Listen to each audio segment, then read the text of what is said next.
Hello everybody and welcome to the second video showing off the fundamentals of remote sensing. If you didn't catch part 1, you'll find a link in the video description below.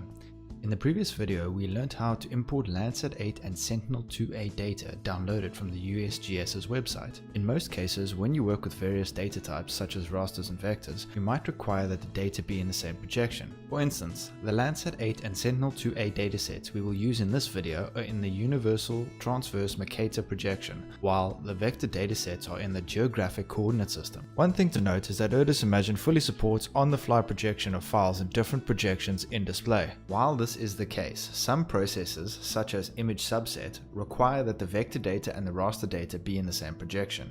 In this video, we will demonstrate how to reproject these vector files from Geographic Coordinate System to the Universal Transverse Mercator. Using the metadata dialog in Imagine, we are able to review the projection details of the raster and the vector datasets. We can write down the details of either the Landsat 8 image or the Sentinel-2A image. You can either note down all the projection details or just take that of the EPSG code. EPSG codes are defined by the International Association of Oil and Gas Producers and is a structured dataset of the coordinate reference system and coordinate transformations, accessible through an online registry link which will be in the description below. All EPSG codes are OGC compliant. After noting the projection details, we can now proceed to reproject the vector file to the same project as the raster dataset. We will use the reprojection function under the vector tab, which contains functions that can be run on vector datasets while in Imagine. Imagine allows users to select predefined projections from its libraries or to define their own projection details.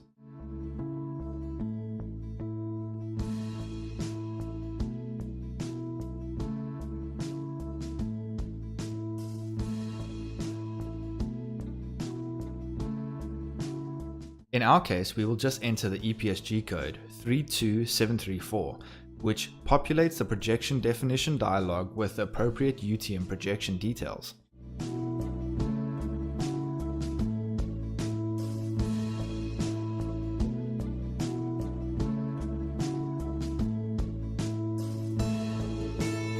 When the process is complete, we can review the projection of the projected file and of the original file using the Imagine metadata dialog.